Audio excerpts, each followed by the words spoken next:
Aurora police are going after massage parlors for prostitution, which sometimes lead to larger investigations and the discovery of human trafficking rings. And a massive amount of drugs, guns, and money seized in a multi-state bus.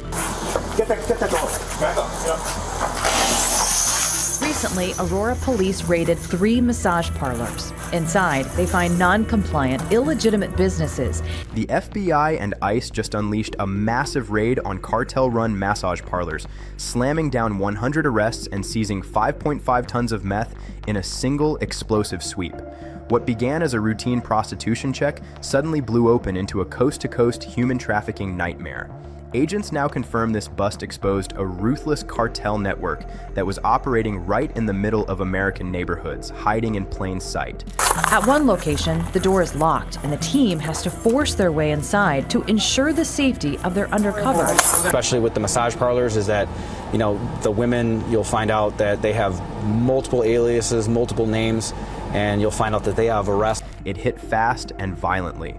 Aurora police walked into those massage parlors expecting a simple vice sweep, and the moment they stepped inside, everything felt wrong. The money made 0 sense. The workers froze when asked basic questions about who brought them here. Their IDs looked flawless until digital checks shredded them apart. Red flags came in waves, one after another, like the system itself was screaming for attention. Within hours, federal agents locked in on Aurora, as the first domino falling in a coast-to-coast criminal chain hiding in plain sight. Yes, the mayor wants to hold everyone accountable, from customers to the landlords of these properties as well. Here on Wallace Street, this is one of the spas that is now shut down.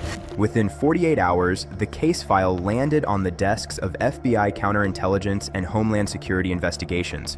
What they saw made their blood run cold. The raids hit like a shockwave. Across Chinatown, tactical teams stormed cartel-run massage parlors, blowing through doors and sweeping through hidden rooms packed with terrified women. Unbound, a group advocating for victims of trafficking, says in a case like this involving a massage parlor, women many times get to the area legally but fall into a trap after being lured by a false job ad. Every location showed the same brutal pattern: fear, control, silence.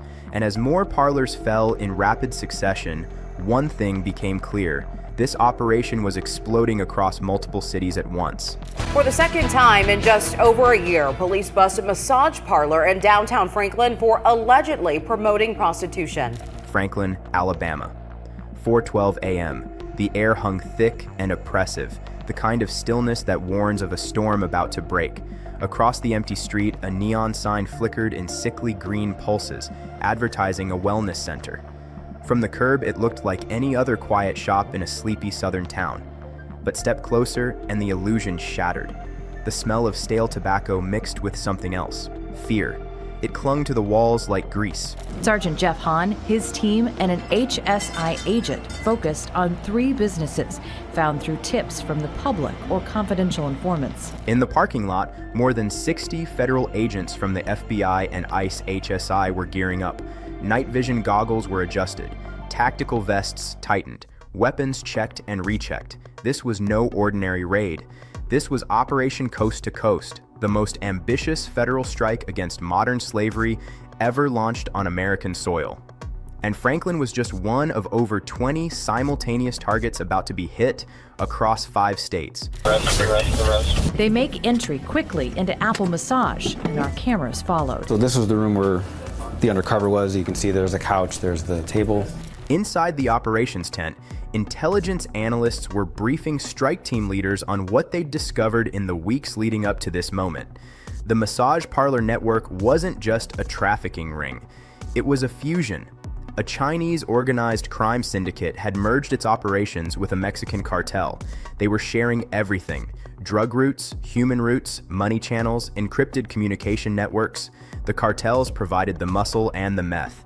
The Chinese syndicates provided the infrastructure and the women. Together, they built an empire worth billions. The women are rotated out every couple weeks. There's always new women in and out. That's one of the reasons Britt Frank, who works next to one of the spas raided in Temple, says she called police about her suspicions. We talked to the people across the shopping center from us just to ask if they noticed anything weird, and they had all said the same thing. Counter-surveillance equipment had been spotted around multiple massage parlor locations. lookouts, rotating security shifts, cartel-style operational security. This wasn't amateur hour. These people knew what they were doing. The FBI had spent months piecing together the victim pipeline. It started overseas. Chinese women, mostly from rural provinces, were targeted with ads promising legitimate jobs in America: waitressing, housekeeping, childcare. The offers looked real. The paperwork looked real. But the moment these women stepped off the plane, the trap snapped shut. We've noticed it the whole time we've been here. He didn't want to be identified, but says he knew something wasn't right with the clientele of the parlor. People parking at the other side of the parking lot and walking to the business instead of parking right in front of it or near it.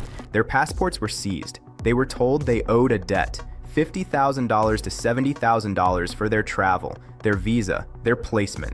To pay it off, they would work 20-hour days every single day. They slept on the same massage tables where clients were serviced. They ate when told, spoke when allowed. The psychological conditioning was brutal and efficient. Threats against their families back home. Beatings, isolation, no English, no phones, no hope. Bundles of $100 bills. It's the largest cash seizure in Miami-Dade police history. But the technological sophistication of this operation was what truly stunned investigators. Hidden inside smoke detectors, air vents, and picture frames were high-definition cameras. Every room, every angle. Live feeds streamed directly to handlers sitting in offices thousands of miles away in China. They watched everything in real time.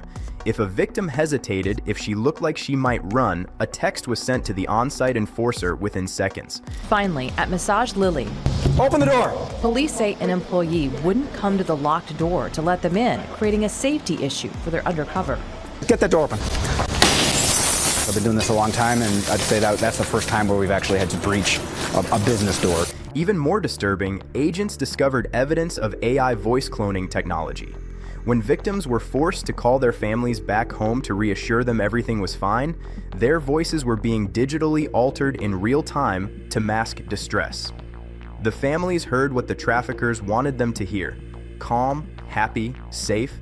It was a lie, synthesized by software. It says sometimes during investigations, victims themselves become witnesses. And that's the hardest part of all of this, because without that victim, without their trust, which in that moment, if they are being trafficked, trust is not one of their strengths anymore. Investigators hit another wall when they tried to trace the properties. Every single building tied to the network was owned by shell companies, and those companies all traced back to a single figure: a ghost landlord operating out of Hong Kong. This individual controlled dozens of properties across Texas, New York, Missouri, Oklahoma, and California. The leases were managed remotely, rent paid through encrypted transfers. No one had ever seen this person, but their fingerprints were on every deed. Women are brought to our country often under false pretenses. They're sold a false bill of goods. They think they're coming here for one purpose, and when they get here, they're told it's a whole nother purpose. Then came the GPS trackers. Agents found them sewn into the linings of purses, hidden inside cheap jewelry, embedded in the soles of shoes. The victims didn't even know they were being monitored 24/7.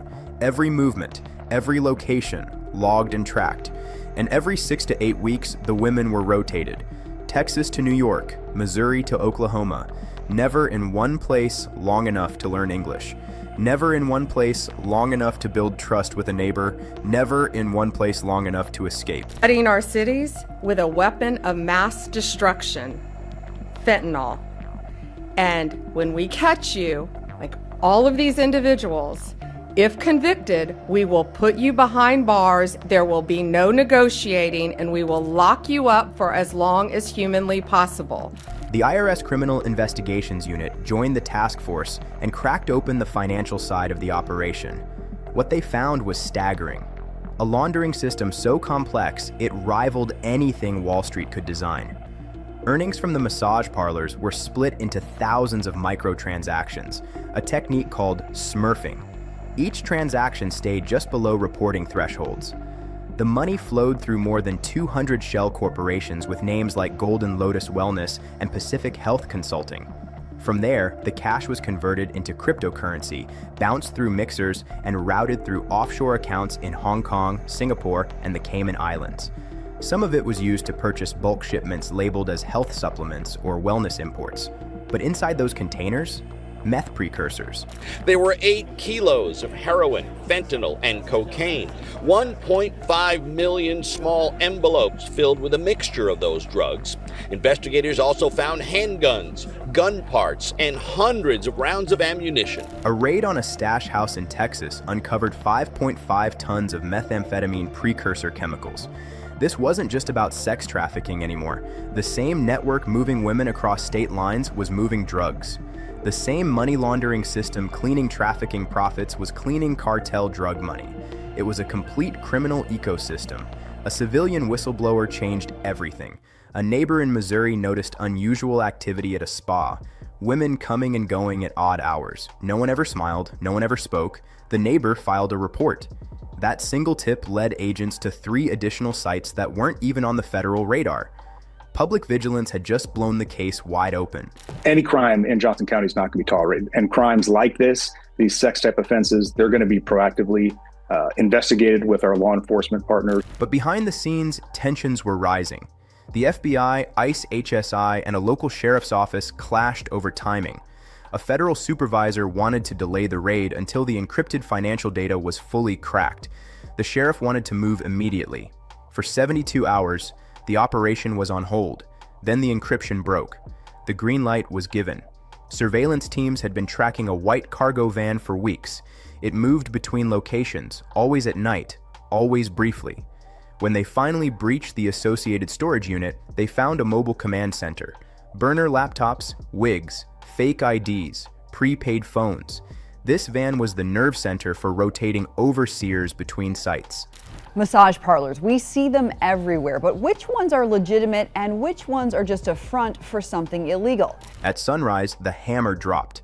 20-plus locations across 5 states were hit simultaneously. Stun grenades detonated, doors splintered, tactical teams flooded into darkened hallways and hidden rooms. In Austin, agents found women crammed into crawl spaces behind fake paneling. 4 filthy mats on a concrete floor in a space no bigger than a closet.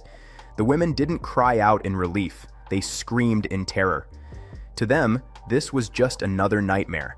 Translators and victim advocates spent hours convincing them they were safe. Big-time drug dealers secretly in business and with an inventory of illegal drugs worth more than $10 million on the street. Then one of the mid-level traffickers broke. Faced with a life sentence, he flipped. He laid out the entire hierarchy. The U.S. massage parlors were just the visible tip. Behind them was a global machine moving humans, drugs, money, and data across 3 continents. The blueprint was complete. She's watched the comings and goings of this business in her neighborhood, suspecting prostitution inside. It astounds me that there was no shame in going into a massage parlor, that they knew exactly what they were doing, because I used to yell at them and say, these women are being trafficked. When the dust settled, more than 100 arrests had been made, millions in assets seized. 60-plus survivors were placed into federal protection and given T visas, allowing them to remain in the country legally. Prosecutors began filing RICO charges, the same legal weapon used to dismantle the mafia. But hours after the raids, 2 shell companies quietly liquidated their assets. A warehouse lease in California vanished from public records. The network had been wounded, but it wasn't dead. The real question now, how many more hidden operations are still breathing under America's nose?